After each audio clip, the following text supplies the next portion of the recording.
அனைவருக்கும் வணக்கம். இந்த வீடியோ பதிவு குழந்தைங்களுக்கான ஒரு விழிப்புணர்வு வீடியோ பதிவு. உங்கள் வீட்டில் குழந்தைங்க இருந்தாலோ இல்லை யாராவது உங்களுக்கு தெரிஞ்சவங்க குழந்தைங்க இருந்தாங்கன்னா கண்டிப்பாக அந்த வீடியோ பதிவு வந்து காட்டுங்க. ஓகேங்களா? ஸோ இப்போ குழந்தைங்களுக்கு நம்ம வந்து இந்த கலராக ட்ரெஸ்ஸஸ் வந்து நம்ம வாங்கி கொடுப்போம். அந்த ஒரு பர்த்டே வரும்போதோ இல்லை ஃபங்க்ஷன் வரும்போதோ இந்த மாதிரி ட்ரெஸ்ஸஸ் வந்து கலர்ஃபுல்லாக இருக்கிற மாதிரி நம்ம வாங்கி கொடுப்போம். இதில் என்ன பிரச்சனைனா அந்த கலர் வந்து இருக்குது பார்த்தீங்களா, அந்த கலர் வந்து மங்கிடக்கூடாது அப்படின்ட்டு அந்த ட்ரெஸ் தயாரிக்கிற இடத்துல என்ன பண்ணுவாங்கன்னா அந்த கலரோட ஈயம் கொஞ்சம் வந்து கலந்துருவாங்க. இது ஒரு ஆய்வில் கண்டுபிடிச்சிருக்காங்க. ஓகேங்களா? அந்த ஈயம் கலந்த அந்த கலர் வந்து நம்ம அந்த ஷர்ட்டில் இருக்கும்போது தான் அது ரொம்ப நாளைக்கு வந்து பார்த்தோன்னா அந்த கலர் வந்து ஷேட் ஆகாமல் மங்கி போகாமல் இருக்கும். அதுக்காக அதில் ஈயம் வந்து கலக்கிறதா வந்து ஒரு ஆய்வில் வந்து கண்டுபிடிச்சிருக்காங்க. இன்கேஸ் நம்ம கை குழந்தைங்களாம் இருக்கும்போது என்ன பண்ணுவாங்க, அந்த சட்டையை வந்து வாயில் வச்சுக்கிட்டே இருப்பாங்க, வாயில் வச்சு மென்னுக்கிட்டே இருப்பாங்க. அப்போ அந்த ஈயம் வந்து அவங்க வாயில் வந்து மெல்லும் போது வயிற்றுக்குள்ளே போய் அவங்களுக்கு பாதிப்பு ஏற்பட சான்ஸ் இருக்குது அப்படின்னு சொல்கிறாங்க. இன்னொன்று என்ன வச்சிங்களேன், அது நம்ம உடம்புல போட்டிருக்கும் போது கூட ஸ்கின் அலர்ஜி வர்றதுக்கு சான்சஸ் ரொம்ப அதிகமாக இருக்குது அப்படின்னு நம்ம சொல்கிறாங்க.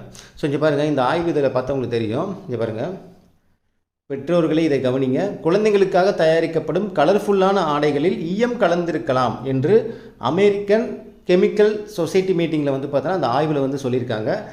கவர்ச்சியான வண்ணங்களை நிலைக்க செய்ய மையுடன் ஈயம் கலக்கப்படுவதாகவும் இதை அணியும் குழந்தைகளின் தோல் பாதிக்கப்படுவதுடன் துணியை விளையாட்டாக வாயில் குழந்தைகள் மெல்லும்போது ஈயம் உட்செல்லும் அபாயம் இருப்பதாக பகீர் எச்சரிக்கை. ஸோ இது வந்து ஆய்வில் கண்டே பிடிச்சிருக்காங்க. ஸோ உங்கள் குழந்தைங்க ஏதாவது வந்து பார்த்தோன்னா அந்த மாதிரி ட்ரெஸ்ஸஸ் இருந்துச்சுன்னா கவனிங்க. அவங்க ஸ்கின் அலர்ஜி மாதிரி அவங்களுக்கு ஏற்படுது, எதனால் ஏற்படுதுன்னு எதுவும் நீங்கள் வந்து பார்த்தோன்னா எதனால் அப்படி வருதுன்னே தெரியாமல் இருக்க பட்சத்தில் இதையும் ஒரு கவனத்தில் வச்சுக்கோங்க. ஏன்னா இந்த ட்ரெஸ்ஸஸோடைய அந்த கலர்லேயுமே கூட நமக்கு வந்து ஸ்கின் அலர்ஜி ஏற்பட வாய்ப்பு இருக்குது. அதுவும் கை குழந்தையாக இருந்துச்சுன்னா தயவு செஞ்சு இந்த மாதிரி கலர்ஃபுல்லான ட்ரெஸ்ஸஸ் வந்து வாங்கி கொடுக்காதீங்க. அது அவங்களுக்கு வந்து பார்த்தோன்னா ஒரு பாதிப்பை தான் ஏற்படுத்தும். அதே மாதிரி இந்த மாதிரி ட்ரெஸ்ஸஸ் எல்லாம் வாங்கும்போது நீங்கள் கண்டிப்பாக ஒரு துவைச்சி போட்டுட்டு பிள்ளைங்களுக்கு வந்து போட்டு விடுங்க. வாங்கினதுமே கடையிலேருந்து வாங்கிட்டு வந்ததுமே அப்படியே டைரெக்டாக வந்து பார்த்தோன்னா பிள்ளைங்க வந்து போட விடக்கூடாது. அதுவுமே வந்து பார்த்தோன்னா அவங்க ஸ்கின் அலர்ஜியில் ஏதாவது வந்து பார்த்தோன்னா அவங்களுக்கு சேராமல் கூட போகலாம்.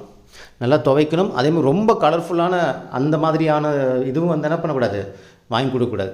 பாருங்கள், இதில் பாருங்கள் மல்டிபிள் கலர் இருக்குது. இந்த மாதிரிலாம் வாங்கி கொடுக்கவே கூடாது. ஸோ இதெல்லாம் வந்து மைண்டில் வச்சுக்கோங்க. உங்களுக்கு தெரிஞ்சவங்களுக்கு ஷேர் பண்ணுங்கள்.